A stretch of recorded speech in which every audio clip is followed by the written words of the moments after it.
1 Reis, capítulo 17, você pode abrir sua Bíblia comigo? Eu quero, desde já, animar os irmãos. Nós estaremos tendo 4 sessões relacionadas a esse treinamento.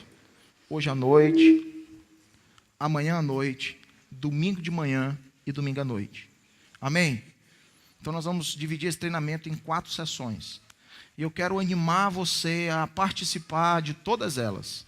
Porque tudo que nós vamos falar aqui faz parte de uma construção. Eu tenho certeza que aquilo que nós vamos começar falando hoje vai deixar uma pulguinha atrás da tua orelha. E é muito importante você continuar vindo. Amém? Para que você não pegue o negócio pela metade e tire conclusões precipitadas, irmão. E aí, eu tenho certeza que vai dar BO. Não é? Então eu quero te animar a participar dos 4 momentos. Nós estamos aqui para estabelecer esse entendimento. Amém? Nós colocamos um tema nesse treinamento de corandeu. É um termo em latim que significa diante da face de Deus. 1 Reis, capítulo 17, no versículo 1.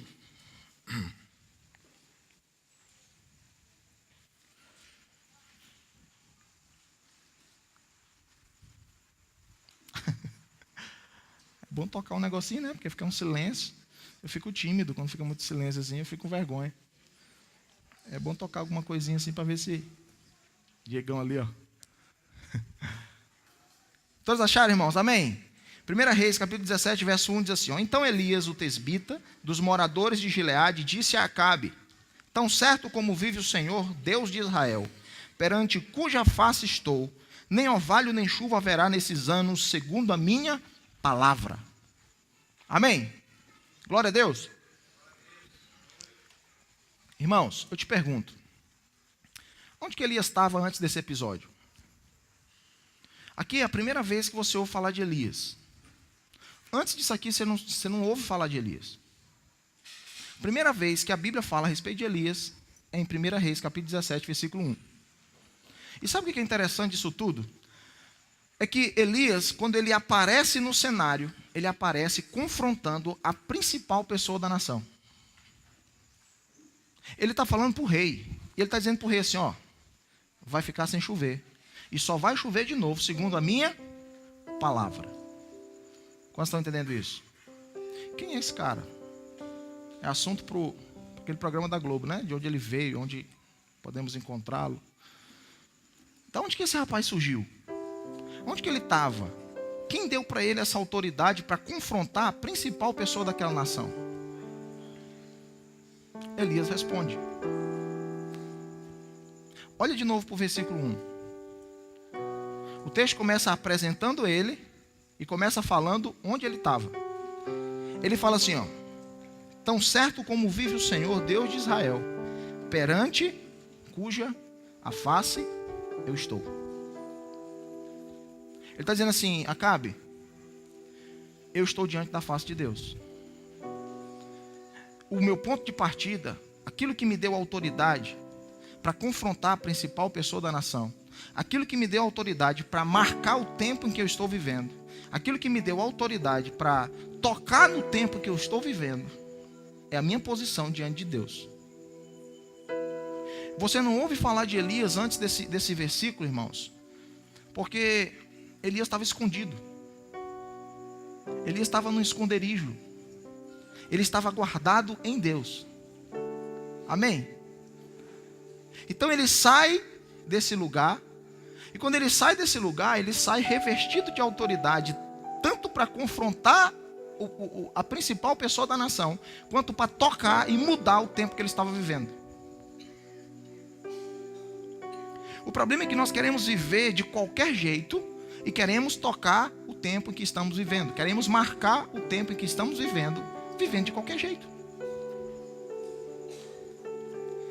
Tudo começa diante da face de Deus. O início para tudo que você for fazer na sua vida precisa ser o mesmo. Eu costumo dizer, irmãos, que todos nós aqui temos dois pontos em comum com relação ao nosso chamado. Primeiro ponto em comum é aquele que nos chamou. O que me chamou é o mesmo que te chamou, a não ser que quem te chamou não foi Deus. não é? Então o primeiro ponto em comum é esse, é aquele que nos chamou. E o segundo ponto em comum que precisa haver entre todos nós aqui com relação ao nosso chamado é o nosso ponto de partida. O nosso ponto de partida precisa ser o mesmo. Eu não sei para onde você vai, eu sei de onde você tem que sair. O problema é que nós, na igreja, durante muito tempo, gastamos tempo ensinando pessoas a respeito do seu destino. Nós passamos muito tempo alertando e ensinando pessoas a respeito de um lugar para onde ela tinha que ir. E nós não gastamos tempo ensinando para elas do lugar onde elas deveriam sair.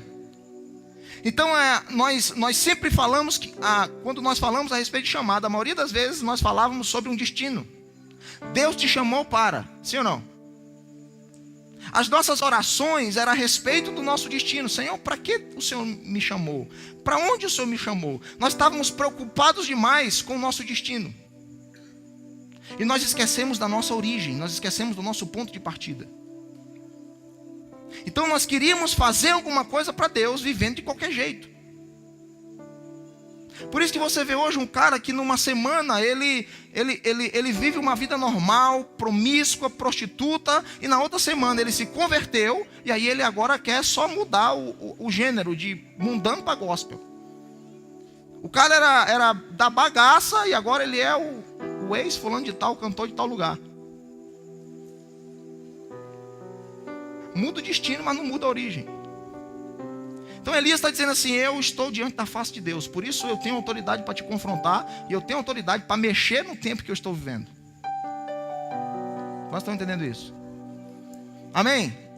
Então o desejo do nosso coração aqui, através desse encontro, irmãos, é promover uma conferência para que venhamos entender e conferir com relação àquilo que o Pai está fazendo nesses dias.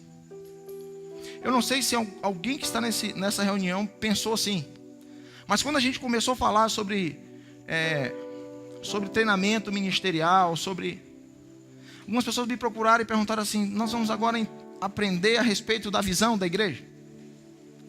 Nós vamos aprender a respeito do modelo que a gente está caminhando? Eu falei: não tem a ver com um modelo.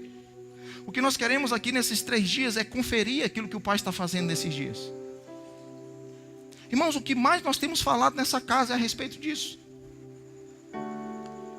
O que mais nós temos nos esforçado aqui não é para encaixar pessoas dentro de uma visão. O que mais nós temos falado aqui é a respeito de encaixar pessoas dentro de um plano. Quantos estão entendendo isso? Domingo passado nós falamos sobre isso.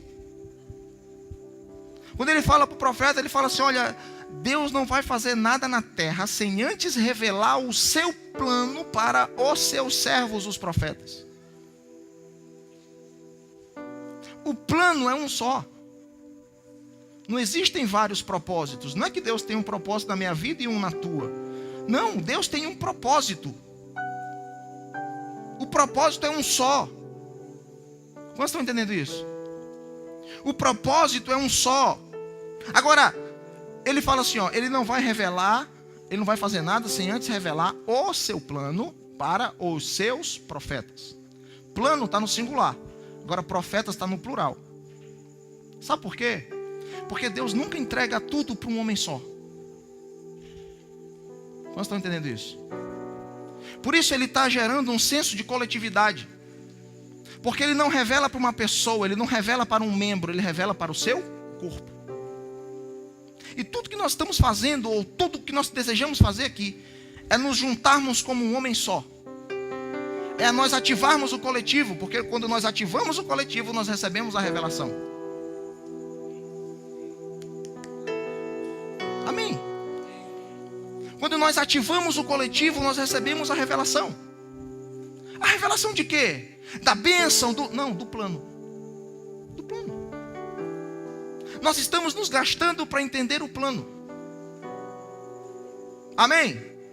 Então nós vamos ouvir muito nesses 3 dias, se você vier, né? Lógico, se você não desistir hoje.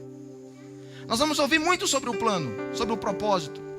O pessoal daqui da missão tem ouvido pouco sobre o propósito, né? Eu ouvi só mais um pouquinho, tá pouco. Porque há um plano. E nós estamos aqui nos esforçando para buscar entender o plano. Então nós não queremos treinar pessoas, irmãos, para se encaixar numa visão. Venha, você veio aqui para entender como a gente anda. Não. Você veio aqui para entender como você tem que andar. Nós queremos, irmãos, corresponder ao plano, corresponder ao propósito. Porque nós vamos ver um pouco mais na frente que, irmãos, está tudo pronto. O plano foi concluído. Deus só permite o homem começar aonde ele conclui. A Bíblia diz, Gênesis capítulo 2, ele concluiu o mundo, descansou, e aí ele criou o homem. Porque o homem só começa onde Deus termina. Então se nós começamos é porque Deus já concluiu. E o que nós precisamos fazer?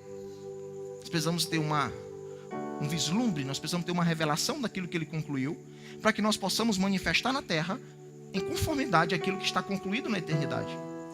É só isso, irmãos. A gente não precisa inventar nada. Eu vou repetir aquilo que eu tenho falado aqui já há algum tempo. Não é nossa a função de criar. Não é nossa a função de inventar. Nossa é a função de pôr em ordem. Nossa é a função de cuidar daquilo que Deus está criando. Deus cria tudo no 7º dia. Ele descansa e depois ele cria o homem. E aí ele chama o homem e fala assim, agora você organiza. Dá nome a tudo. Se fosse função do homem criar, Deus tinha criado o homem primeiro. E tinha pedido para o homem ajudar ele a criar todas as coisas. Você entende isso? Então não é nossa a função de criar. A gente tem se movimentado assim, irmão. A gente tem se movimentado errado como igreja. Eu estou falando de igreja, da igreja mesmo, principalmente na cidade. Eu não vou falar a nível da igreja do Brasil. Eu não vou me atrever a falar em nome da igreja do Brasil. Eu vou falar em nome da igreja da cidade, né? A gente tem se movido errado, porque o questionamento é a respeito daquilo que a gente precisa fazer. As nossas orações é para tentar descobrir o que nós temos que fazer. E deixa eu te falar, nós estamos orando errado. Porque a pergunta não é, Deus, o que eu tenho que fazer? Não. A pergunta é, Senhor, o que o Senhor está fazendo? E como eu posso cooperar com isso? Como eu posso contribuir com aquilo que o Senhor está fazendo?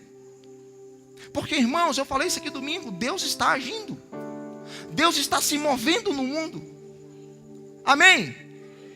Jesus fala assim, o meu Pai trabalha até hoje.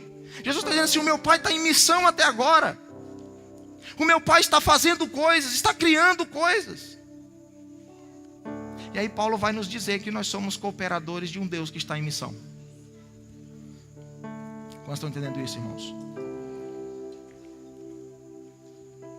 Então o nosso objetivo com esse treinamento é despertar você para entender o plano. Porque, irmãos, ele não entrega tudo para um homem só. O problema é que a gente quer receber a planta. Tem algum engenheiro aqui, ou arquiteto? Nós queremos ser o cara que pega a planta e bota na mesa. E fala assim, agora nós vamos fazer assim, ó. Vem cá, gente. Ele me entregou a planta. Então venham aqui todo mundo. Reúnam aqui. Nós vamos fazer assim, ó. Nós queremos ter a planta na mão, irmão. Para a gente dizer que nós somos o dono da visão. Que nós somos o dono da verdade. Nós estamos entendendo isso? Se você vier aqui receber a planta, querido, você vai se frustrar. Nós não temos ela. Ele não revela tudo para um homem só. Toda a revelação de Deus é progressiva. Deus nunca entregou tudo para um homem. Deus sempre revela o seu propósito por etapas. Moisés, constrói em conformidade com o modelo que eu te revelei. Tá, mas para quê? O que nós vamos fazer depois? Ele não perguntou. Ele fez a sua parte no plano. E o nosso desafio hoje é entender qual é a nossa parte no plano. Porque é o mesmo plano, queridos. O propósito não mudou. Ontem a gente estava conversando com o Mário. Ficamos até tarde compartilhando coisas a respeito do reino. O propósito nunca mudou. O propósito é perfeito. O plano é perfeito. Quantos estão entendendo isso? Ah, mas o homem caiu. Mas o problema não foi do propósito. Ah, mas e a queda? O problema não foi do homem. O problema não foi do plano. O problema foi do homem. O homem não caiu por causa do propósito. O homem caiu por causa do plano, por causa dele. O homem não pecou por causa do plano. O homem pecou por causa dele. Então o plano é perfeito. Obrigado, amor. O plano é perfeito. Nem tu agora. Pensando que a galera ia... Amém, né? O plano é perfeito, o plano não muda. Então o problema é sempre nós. Nós queremos assumir o controle do plano e nós queremos dizer até como Deus tem que fazer. Nós não queremos que Ele nos entregue a planta. Nós só queremos que Ele dê as coordenadas. Nós não queremos assumir o comando do plano. Nós só queremos que Ele nos diga como fazer agora. Por isso a oração não é: Pai, o que eu tenho que fazer? Não, Pai, o que o Senhor está fazendo? O que o Senhor quer fazer? Salmos 25, o salmista ora dizendo assim: por favor, mostra-nos o teu caminho. Revela-nos o teu caminho e eu trilharei as tuas veredas. Ele não está dizendo assim: mostra o caminho que eu tenho que seguir, mostra o caminho que eu tenho que andar. Não, ele fala assim: mostra-me o teu. E não é tu que vai entrar no meu caminho, sou eu que entro no teu. Não, preste atenção, irmãos. Não é Deus que entra no nosso plano, somos nós que nos encaixamos no plano de Deus. Somos nós que nos encaixamos no propósito de Deus e cooperamos com aquilo que Ele está fazendo. Vocês estão entendendo isso? É simples. A gente já falou muito aqui sobre João Batista. João Batista é um exemplo claro, irmãos, de um homem que se encaixou no plano, de um homem que se encaixou na palavra, de um homem que se encaixou no propósito, de um homem que gastou sua vida para corresponder à palavra para os seus dias. Então você não veio aqui para ser treinado para uma visão. Você está entendendo a visão aqui, né? Você não veio aqui para ser treinado para um modelo. Não. Você veio aqui para ser introduzido em um plano. Você veio aqui para ser despertado. Eu quero que você saia daqui, irmãos, nesses 3 dias, desejando entender o propósito, desejando entender o plano, porque é o mesmo. Presta atenção, a visão de Deus, irmãos, ela não é uma visão linear. Deus não vê uma coisa de cada vez. Deus vê tudo. Deus está vendo tudo. Deus está vendo o começo, Deus está vendo o tempo presente, Deus está vendo o amanhã. Deus está vendo tudo. Ele sabe como vai terminar. Quantos estão entendendo isso? Ele sabe como tudo vai concluir. Ele sabe. Só que Ele não revela para um homem só, Ele revela para o seu corpo. Por isso não tem a ver comigo, tem a ver conosco. Não tem a ver com um homem, tem a ver com um povo. Não tem a ver com uma pessoa, tem a ver com um povo. Porque todas as vezes que Deus ampliava o seu projeto, Ele ampliava o seu alcance. Tudo começou num jardim com um casal. Depois passou por uma arca. E quando o projeto mudou o alcance. No jardim era um casal, na arca era uma família. Depois da arca foi um tabernáculo. No jardim era um casal, na arca era uma família. No tabernáculo era um povo. Nós estamos entendendo isso? O plano vai, o projeto vai mudando, o alcance vai aumentando. Até que chegou em Jesus. A Jesus fala assim: agora não é mais um casal, uma família, nem um povo e nem um reino. Agora é todos os povos, tribos, línguas e nações. Agora é todo mundo. Ele está dizendo assim: na cruz eu abri a possibilidade para todo mundo fazer parte do plano. Vocês estão entendendo isso, irmãos? Anota essas coisas em nome de Jesus. Amém? Anota, não vai perder isso. Eu estou abrindo, eu estou dando possibilidades para todo mundo ser inserido no plano. Amanhã nós vamos falar sobre consumação. Quando ele fala assim, está consumado, a gente pensa assim, acabou. Ele está dizendo assim, não, só está começando. A consumação não é o fim, é o começo. Então Jesus fala assim, ei, agora o plano está acessível para todo mundo. Não é mais só para um pequeno grupo. Por isso que a Bíblia diz que Ele não revela o seu plano para os seus servos. Amém? Amém, irmãos? Então qual é o objetivo de nós estarmos aqui? O objetivo é de nós juntos conferirmos aquilo que o Pai está fazendo hoje.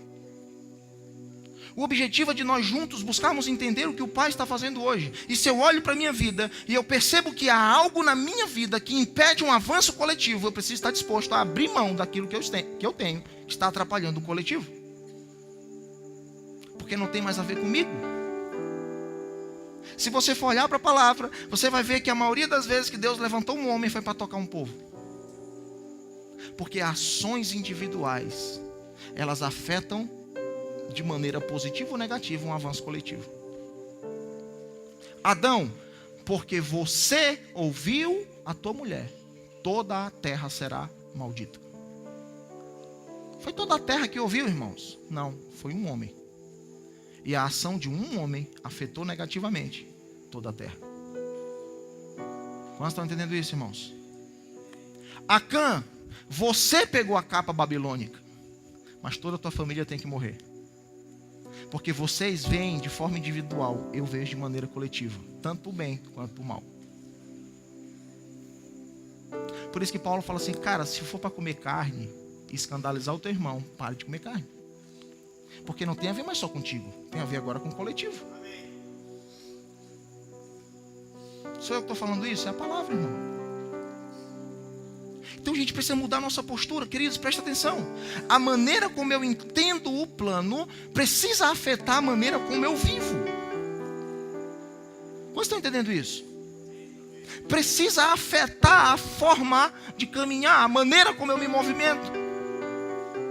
Aquilo que eu estou fazendo hoje precisa cooperar com a continuidade do plano e do propósito de Deus. Não para em mim, passa por mim. Vocês estão entendendo isso? Assim como passou por Abraão, assim como passou por Moisés, passou por Davi, não parou nesses homens, passou. Por que eu quero que pare em mim? Por que eu quero ser o dono do negócio? Não, irmãos, vai passar por mim. E outros vão dar continuidade. Por isso nós precisamos ter um senso de cumprimento e um senso de continuidade. Eu estou aqui para que se cumpra o que foi dito. Isso é um senso de cumprimento. Você olha para Jesus, você vê esses dois pontos bem ativos. Você não vê Jesus liberando uma nova mensagem. Jesus não fala nada diferente daquilo que já havia sido dito. Por isso a primeira coisa que ele diz é: eu estou aqui para que se cumpra o que foi dito pelo profeta fulano. Ou seja, uma palavra foi liberada primeiro, a palavra chegou primeiro, depois eu cheguei para cumprir ela. Um senso de cumprimento. Depois você vê ele dizendo assim, ó: vocês farão coisas maiores do que eu. É um senso de continuidade. Quantos estão entendendo isso, irmãos? Não para em mim. Esse talvez seja um dos grandes problemas da igreja atual. Nós achamos que a coisa para em nós. Nós achamos que Deus vai entregar tudo para nós. Ei, amigo, Ele não vai entregar tudo para você, fica tranquilo. E se você forçar muito, Ele não entrega nada. Não é? Você aperrear demais, você não recebe nada.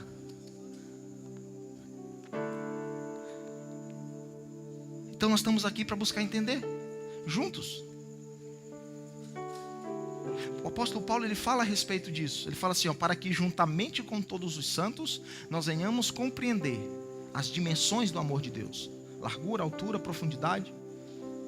O segredo, irmãos, é estar junto com todos os santos. Porque a revelação sempre é coletiva. Nós estamos entendendo isso? Então o que Deus está fazendo? Deus está levantando um homem para servir um povo. Lembra da multidão com fome? Jesus diante de uma multidão, todo mundo com fome. Aí Jesus chama um dos seus discípulos e fala assim: onde nós vamos comprar pão para essa multidão? Irmão, Jesus estava querendo comprar pão?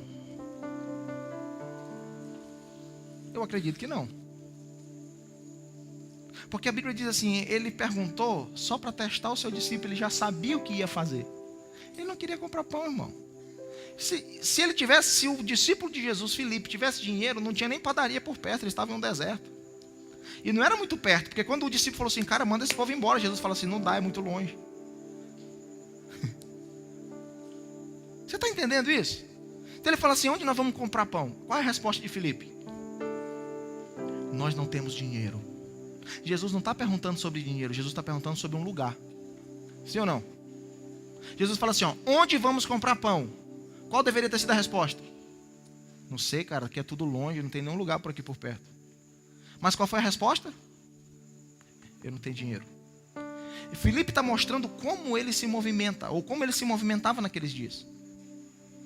Ele está dizendo assim, Jesus, cara, a maneira como a gente se movimenta hoje, para a gente se movimentar, a gente tem que ter recurso. Filipe, ele deixa claro qual era o sistema que operava na sua época. Quando Jesus chega no templo, o que eles estavam fazendo lá dentro? Comprando ou seja, para você ir para o templo, o lugar de adoração, tinha que ter dinheiro. Então, quem movimentava as pessoas, ou o que movimentava as pessoas naquela época? Dinheiro. Por isso que Jesus pergunta sobre o lugar, mas Filipe responde sobre dinheiro. Quantos estão entendendo isso, irmãos? Aí Jesus fala assim, Filipe, deixa eu te ensinar como que funcionam as coisas no meu reino. Fica de lado aqui. Aí a Bíblia diz que André, um dos seus discípulos, vem e apresenta para Jesus um jovem. Só que, sabe o que eu acho fantástico nisso tudo? É duas coisas. Uma é a atitude de André. Irmão, você não ouve mais falar sobre André. André pega o jovem, apresenta para Jesus e some, sai de cena. André poderia ter dito assim, Jesus, é o seguinte, eu encontrei um jovem, inclusive ele é até meu discípulo. Ele tem algumas coisas que pode cooperar. Ele podia ter centralizado a coisa nele, sim ou não? Ou ele poderia ter dito assim, vem cá jovem, me ajuda aqui jovem. Vem cá meu amor, hoje eu estou com saudade de ti demais meu jovem.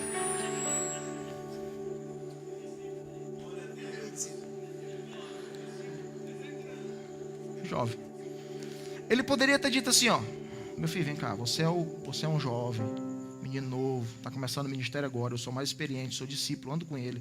Fala o seguinte, me dá aqui esses pães e esses peixes. Obrigado, viu? Você serviu o reino de Deus, sente lá. Jesus, nós temos aqui alguma coisa para cooperar com você.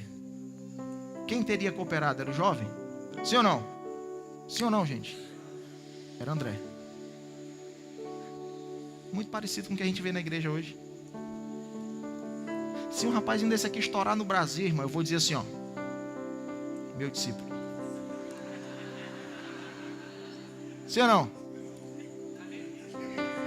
Esse rapaz aqui, gente, ó, não tem aquele Igor Mascarenhas do teclado que grita para poxa, meu discípulo. É arriscado eu exigir dele que todo cartaz que façam com o nome dele, coloque lá embaixo assim, ó, filho de Rogério.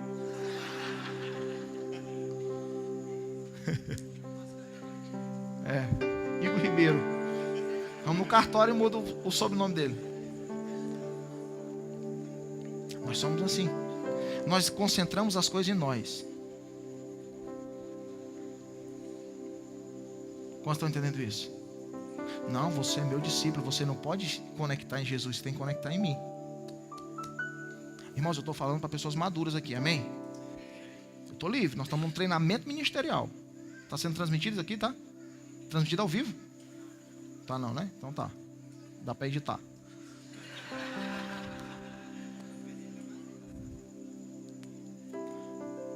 Por isso que a gente conecta as pessoas em nós, irmão. A gente está conectando as pessoas em nós. A gente não dá liberdade para elas buscarem a Deus. A gente pega elas e conecta na gente. A gente fala assim, aquilo que você vai falar na sua célula é aquilo que eu falo aqui nesse púlpito. Você não tem liberdade para ouvir Deus, porque você é o meu discípulo. Então, Deus fala para mim e eu falo para ti e tu fala para o povo. É uma cadeia. Quantos estão entendendo isso, irmãos?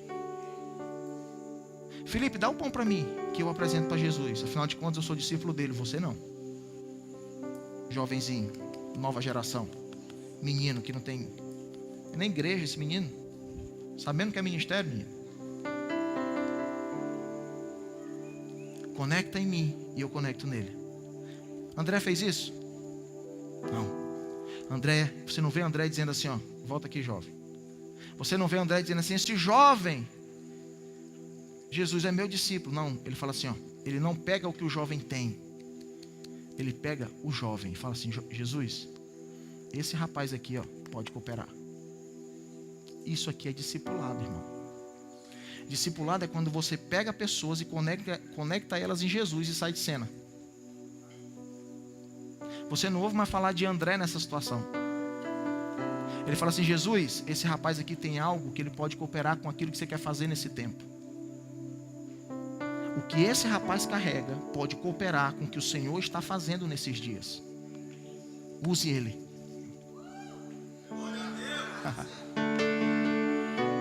Pode usar ele. O que a gente está fazendo hoje? Ele é meu discípulo. Para tocar nele tem que me usar primeiro. Por isso você não pode crescer mais do que eu. Porque eu sou o líder desse lugar. Estamos falando para gente madura, amém? Quem não é dessa casa aqui não vai querer ficar saindo das suas igrejas por aí, irmão. Você vê porque você quis. Você está entendendo isso? Você não vê ele fazer isso. Você vê o cara dizer assim, ó, esse rapaz tem alguma coisa. E ele some, ele sai de cena. Ele não aparece mais, ele não concentra nele. Ele deixa Jesus usar o jovem. E o jovem, um jovem, coopera com uma multidão. O individual convergindo para o coletivo. Jesus usou um jovem para alimentar um povo. Quantos estão entendendo isso? Obrigado, meu amor. Aí Jesus fala assim, tá vendo, Felipe, como é que a coisa funciona no reino? No reino de Deus não é comprado, no reino de Deus é repartido. Você não precisa de dinheiro no reino.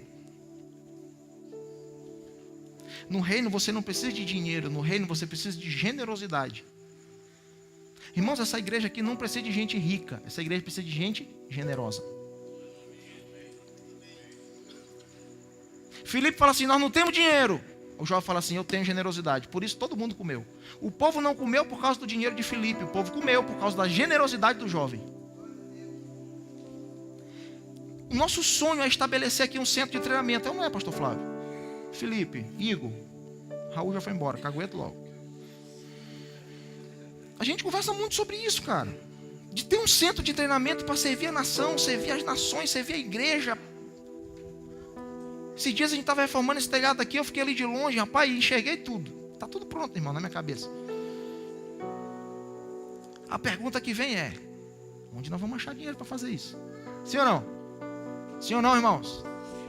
A gente não precisa de dinheiro, a gente precisa de homens generosos que trabalham para o coletivo. É só isso. Acho que o povo fica com raiva porque eu não falo de dinheiro. Generosidade, irmãos. Então aquela atitude de Jesus está ensinando alguém que se movia segundo a religião da época, segundo o sistema dos seus dias. Porque no sistema dos seus dias, para você adorar a Deus, você tinha que ter dinheiro. Imagine o cara chegando no templo, irmãos, para entregar um sacrifício. Ele tinha que ter dinheiro, porque na hora que ele chegasse com o seu sacrifício de casa, o sacerdote ia dizer assim, ei, não presta, tu tem que comprar aqui, ó, no pátio do templo. Havia um esquema. Nada do que era trazido de casa era aceito pelos sacerdotes. Porque havia um esquemazinho de corrupção. Eles só aceitavam aquilo que as pessoas compravam no pátio do templo. Para quê? Para girar o dinheiro dentro do sistema. Cara, o sistema é movido por dinheiro. O sistema religioso é movido por dinheiro, irmão. Não é movido pelo plano, é movido pelo dinheiro. Ele não faz para cooperar com o plano. O sistema religioso faz para ter lucro. Quantos estão entendendo isso, irmãos? É assim que funciona o sistema. Então Jesus está dizendo, Filipe, olha como que a coisa funciona aqui. A coisa funciona assim, cara. Esse jovem, ele tinha pouco. Mas aquilo que que era pouco para ele, quando ele introduziu no reino, se tornou suficiente para todos. Você está entendendo isso? Aquilo que é pouco para mim, quando eu disponibilizo para o reino, se torna suficiente para todo mundo.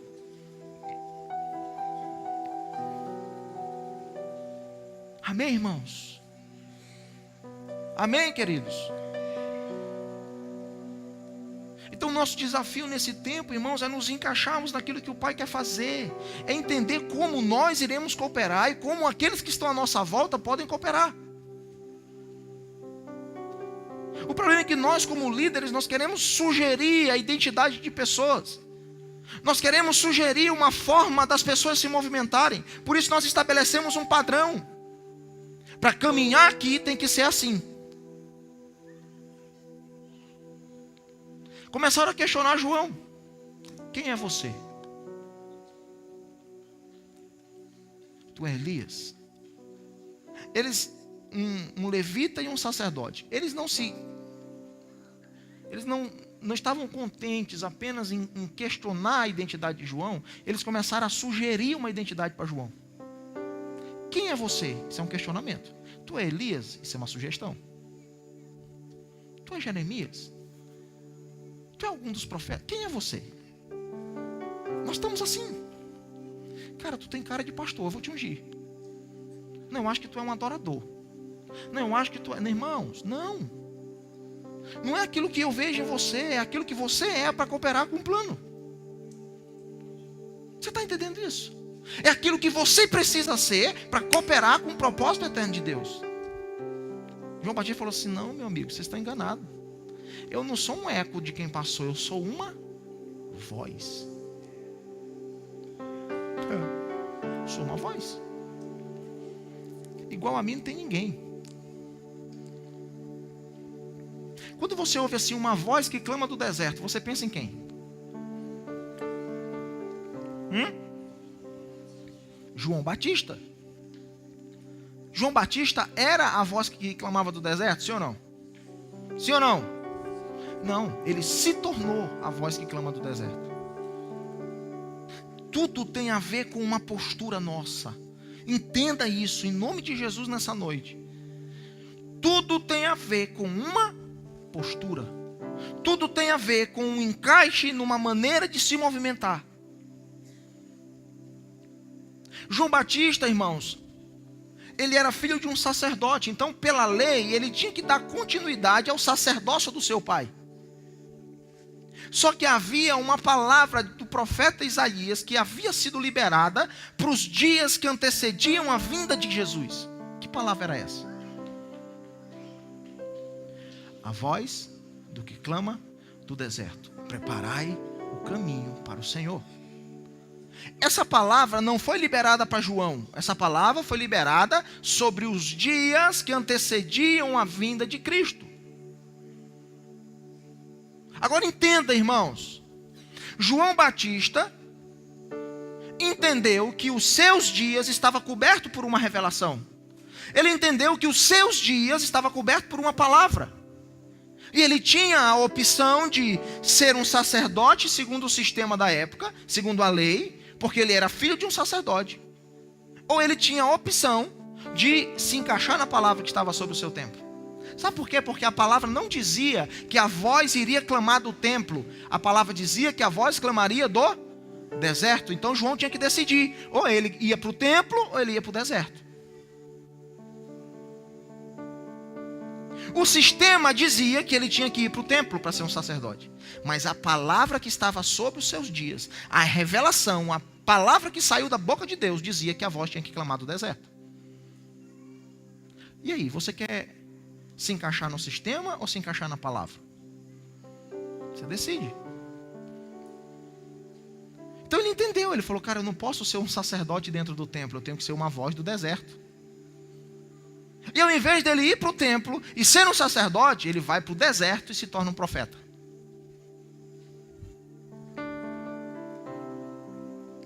João Batista estava respondendo às exigências de Deus para o seu tempo.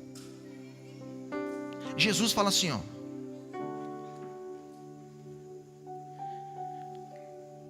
tudo foi profetizado até João. Mateus capítulo 11. Mas de agora em diante, o reino de Deus é tomado pela força, pela violência. E aqueles que não se esforçarem não irão se apoderar dele. Quem está falando isso, irmãos? Jesus. Ele está dizendo assim, gente, os dias que nós estamos vivendo hoje exigem de nós uma postura. Eu estou me fazendo entender? Vocês estão entendendo, amém? Aí ele fala assim, ó, o reino de Deus é tomado pela força, mas a quem posso comparar essa geração? Essa geração é como meninos que estão nas praças. Nós cantamos, eles não dançam, nós lamentamos, eles não choram. Jesus está dizendo assim, gente, os dias que nós estamos vivendo exigem de nós uma postura. Que postura é essa? Violência. Só que eu olho para essa geração, eu vejo uma geração que está na praça acomodada, brincando. Por que você acha, quando você pensa em João Batista pregando, como que você pensa dele pregando? Graça e paz, igreja do avivamento dos últimos dias. Show, caramba. É assim? Você pensa ele pregando como? Oh, meu discípulo amado, meu amor, meu príncipe, vamos tomar um café. É assim? Como que você imagina João pregando? Ah, violência, sim ou não? Por quê? Porque ele era ruim? Porque ele era doido? Não. Porque ele estava correspondendo a uma exigência para o seu tempo. Os seus dias exigiam violência. Por isso ele era violento. Então quem estava desalinhado? Era João ou era o resto do povo? Todas as vezes que a gente olha, o estranho é João, sim ou não? Quando você olha para a palavra, você fala assim, meu Deus do céu, olha esse rapaz, pé de camelo comendo gafanhoto, você é um doido, macho. Esse aqui está desviado. Sim ou não? Quem estava desalinhado, ao nosso ponto de vista, era João Batista. Mas quem estava desalinhado, do ponto de vista de Deus, era o povo. Ele está dizendo assim, ó, o tempo é de violência e vocês estão nas praças, brincando. Quem vai se encaixar naquilo que ele está exigindo nesses dias? Como estão entendendo isso, irmãos? Ele está dizendo assim, cara, João Batista, ele era o diferente, mas aos seus olhos, ao meu não, aos meus não. Aos meus olhos ele está certinho, quem está diferente é vocês. É vocês que estão nas praças, ele é violento. Ele está correspondendo a palavra para os seus dias. Então um homem que se encaixou na palavra, ele mudou a direção de uma geração. Antes de João Batista, você vê o povo uma vez por ano subindo para o templo para adorar a Deus, sim ou não? Depois de João Batista, você vê esse mesmo povo, ao invés de ir para o templo, eles começam a ir para o deserto. Mudou a rota de uma geração. Mudou o destino de uma geração. Irmãos, nós só iremos mudar o destino dessa geração se nós assumirmos a postura adequada para esse tempo. Postura essa que, se vivenciada por nós, vai cooperar com o plano. Vai cooperar com o propósito. A minha preocupação aqui, cara, não é... Eu tenho falado isso demais para alguns irmãos. Eu não estou preocupado em encher esse lugar de gente, irmãos. Não é esse o nosso objetivo. O meu objetivo não é encher esse lugar de uma grande multidão. O meu objetivo é aos poucos que a gente tem por perto, a gente conseguir inserir no plano. Irmãos, um homem inserido no plano vale mais do que uma multidão fora dele. Vocês estão entendendo isso? A multidão fora do plano disse assim, ó, solta Barrabás e crucifica Jesus.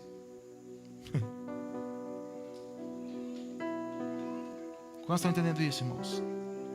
Um homem alinhado com o propósito eterno de Deus vale muito mais do que uma multidão fora dele. Uma multidão, irmãos, fora do propósito, vive para si. Um homem dentro do plano morre para Deus. Vocês estão entendendo isso, queridos? Tudo que nós queremos nesses dias é alinhar cada um com o propósito. Cada um com um plano. Esse é o nosso objetivo aqui nesse treinamento. Esse é a nossa ideia aqui não é levantar pessoas para servir essa plataforma. A nossa ideia aqui, irmãos, é ativar pessoas para cooperar com o reino de Deus. É por isso que nós estamos aqui. A ideia é levar você a responder ao plano. A ideia é ativar você para dar uma resposta para o plano. Quantos estão entendendo isso, irmãos? Então, a partir de amanhã, a gente vai olhar muito para o princípio, para o Gênesis, para o início. A Bíblia diz que ele fala do fim desde o início. Então, se eu quero entender a respeito do fim, eu não tenho que olhar para Apocalipse, eu tenho que olhar para Gênesis. Quantos estão entendendo isso? Se eu quero entender a respeito da conclusão, eu tenho que olhar para o princípio.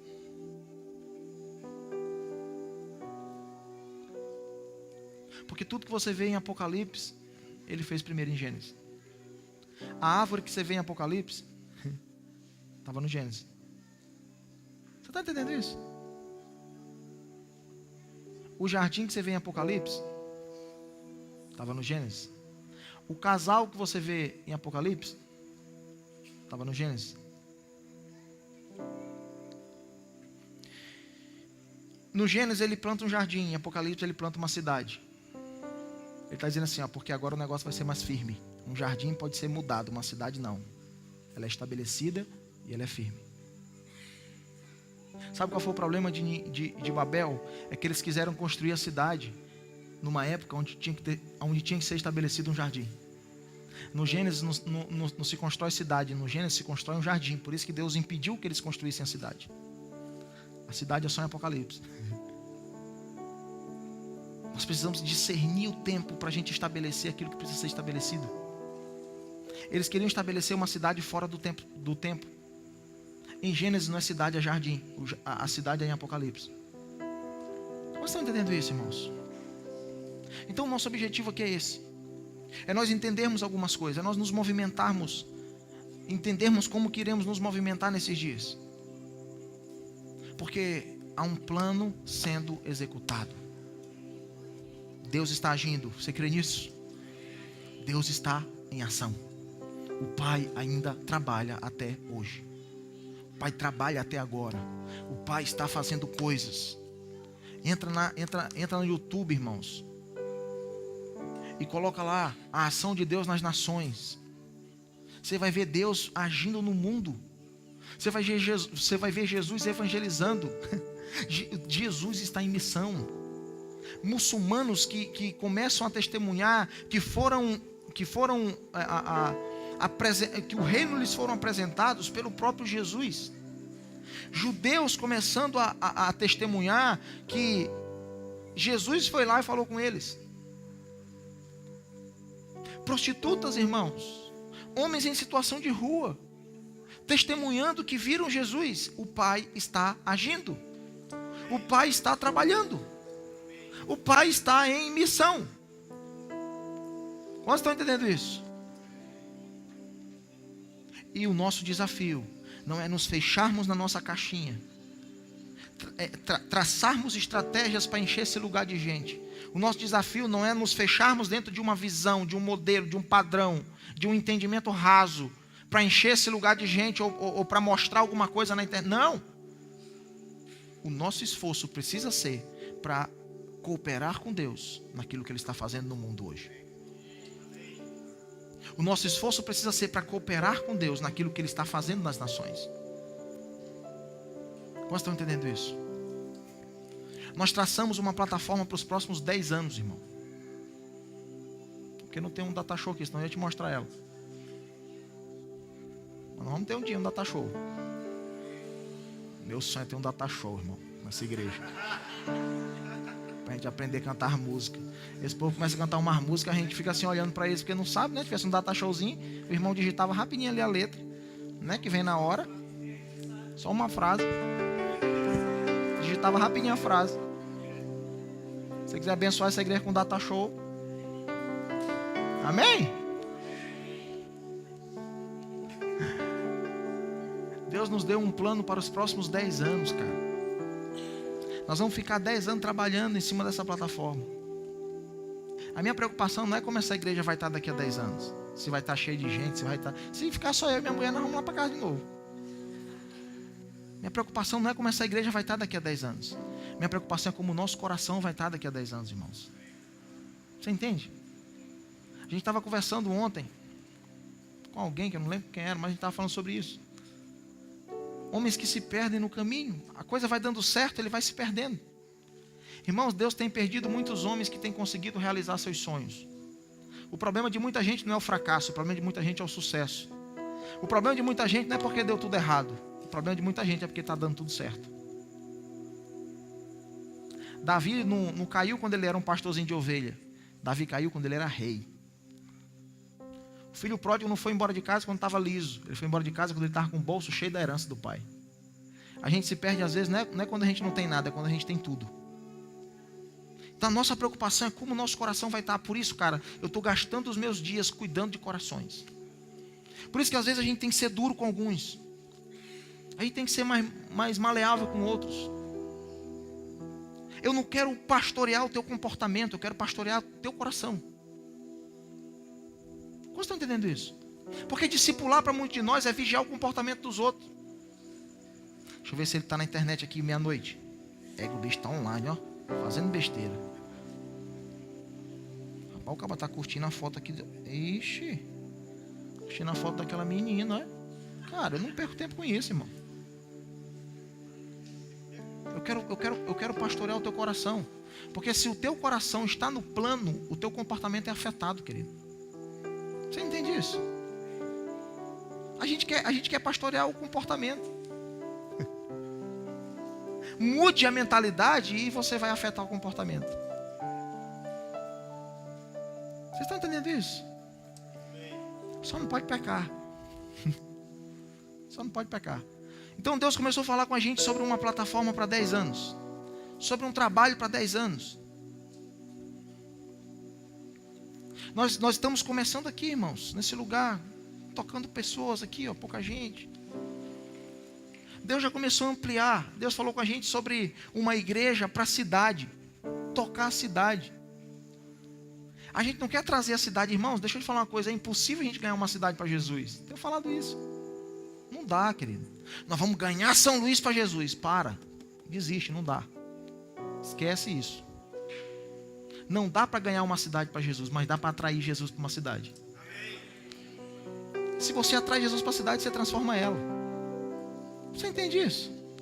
A gente está gastando muito tempo, gastando recursos, gastando esforço, cansando, querendo ganhar a cidade para Jesus. Na verdade, nós queremos trazer a cidade para dentro da nossa igreja.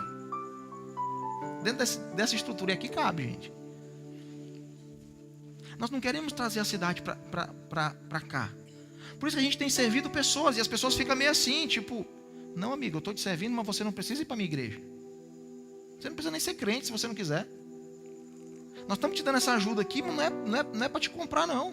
Não é para te ser crente, não. Nós estamos fazendo para você como se nós estivéssemos fazendo para Jesus. Você não precisa ser crente. Você não precisa. Irmão, nós estamos evangelizando ao contrário. Igor, o Daliano esses dias servindo a comunidade aqui. Uma moça grávida e tal. E eles lá servindo e teve uma hora que ela abriu para eles. Ela falou, peraí, mas vocês não vão... Vocês fizeram tudo isso pela gente e vocês não vão convidar a gente para ir para a igreja? Ele falou, não, a gente não está fazendo isso para você ir para a igreja. Nós estamos fazendo isso só porque nós estamos fazendo como se fosse para o Senhor. Nós estamos servindo a cidade sem querer nada em troca. Esse é o nosso coração, irmãos. Amém? Não precisa ser crente dessa igreja. Tem gente que chega para caminhar, para conversar com a gente e fala assim, cara, eu quero caminhar com vocês. Eu vou sair da minha igreja. Eu falo, não precisa. Você não precisa sair da sua igreja para caminhar com a gente. Nós podemos ser amigos ou não? Ou para ser amigo você tem que sair da sua igreja? Não precisa. Vocês estão entendendo isso? Então, Deus falou com a gente, é uma igreja para servir a cidade. A gente vai tentar começar o instituto aqui, trabalhar com futsal, com as crianças, com música. Daqui a pouco, sei lá, o que Deus começar a colocar para a gente vai fazer. Depois que nós, ou depois não, mas na medida que nós fomos servindo a cidade, Deus falou com a gente sobre o Estado. Servir o Estado. Depois eu vou colocar, quem está no grupo aí, eu vou colocar no grupo essa... A gente fez uma pequena artezinha, eu vou colocar no grupo para você entender. Deus começou a falar com a gente sobre o Estado, sobre servir o Estado. Irmão, tem alguns irmãos do Estado aqui. Não é? Quem é de outra cidade que está aqui, que veio para participar desse treinamento? Levanta a mão aí. Vargem Grande, Icatu, Pedreiras, Itapecuru, Pedreiras, pessoal de Morros. Amanhã chega o pastor de Imperatriz. O Júnior do Rio estava doido para vir, não deu certo. Então, Deus falou com a gente sobre servir o Estado. O pessoal está aqui, caminha com a gente. Vargem Grande ali, o Bruno. O pessoal caminha com a gente nunca diz para eles assim, ó, o número da conta, mande o dízimo para a gente. Se eu falei isso para alguém que está aqui de fora, levanta a mão e me acusa aqui na frente de todo mundo agora, vai. Se eu pedir dízimo e dinheiro para você.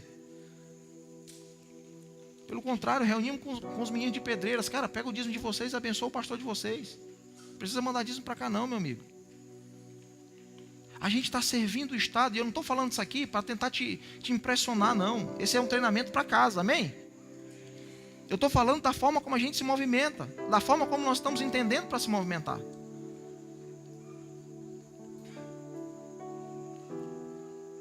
Servindo o Estado, nós vamos começar a servir a nação, como a gente já tem feito. Temos ido em alguns lugares fora do Maranhão. Temos servido em alguns lugares fora do Estado. Deus está levando alguns irmãos daqui para ministrar em alguns lugares. Então, servir a cidade, servir o Estado, servir a nação. E aí nós vamos servir as nações. Quando Deus falou isso com a gente fica meio que pé atrás, né? Como assim servir as nações, macho? A gente não tem dinheiro para comprar um galeto para almoçar. Vamos para as nações. Semana passada eu recebi um WhatsApp de um pastor do Chile. Nós temos orado por qual nação da América do Sul aqui? Assim, a nação que mais mexe com a gente. Quem? Venezuela. Desde o início da missão a gente fala sobre a Venezuela. O pastor do Chile manda um zap para mim esses dias. Conheço ele, ele me conheceu pela internet. Ele falou assim, pastor, nós estamos com 150 pastores na Venezuela para serem cuidados. Cara, por favor, nos ajuda. Eu falei, meu Deus. Meu Deus. Então as portas das nações estão se abrindo. Irmãos, deixa eu te falar uma coisa, nós não estamos fazendo força. A gente não está balançando coqueiro. A gente não está colocando na internet a agenda aberta para 2018. Não que isso seja errado. Mas a gente não está fazendo isso. É Deus que está fazendo. Deus está agindo. Deus está agindo no mundo. Então a América do Sul vai ser termo que eu sempre uso. Deixa eu ver aqui. É como se fosse um plano piloto. É um campo intermediário. Sabe assim, quando você vai atravessar um riacho, você quer chegar no outro lado, mas você não quer se molhar. Aí você pisa numa pedrinha no meio do riacho, para depois você chegar do outro lado. A América do Sul é essa pedrinha no meio do riacho. Porque na verdade nós queremos chegar na Europa. Amém? Deus vai nos levar na Europa, irmãos. Então daqui a 10 anos, você que está aqui hoje, daqui a 10 anos, você vai ver essa plataforma toda estabelecida. Tocando a cidade, tocando o Estado, tocando a nação e tocando as nações. Deus, a gente fez uma reunião aqui, oramos em cima disso. No outro dia o Luiz me manda um WhatsApp. O Luiz é o nosso pastor. E ele fala assim: eu recebi uma palavra profética de uma mulher e mandou a palavra profética para mim. E a palavra profética dizia para ele assim: Luiz, eu estou dando para os teus filhos trabalho para os próximos 10 anos. Irmão, vale um amenzinho, pelo amor de Deus. Só um amenzinho. Cara, se você não acredita, beleza. Se você quer viver trancado no teu mundinho, vivendo as tuas crises, é uma opção que você tem. Mas eu vou gastar minha vida por isso. Amém? Eu vou gastar minha vida por isso. Então, nos próximos 10 anos, vocês vão me ver fazendo isso. Glória a Deus. Vamos orar por esse propósito agora? Vamos orar por esse plano de ação agora? Vamos orar? Vamos orar. Fica de pé. Nós vamos orar especificamente por isso.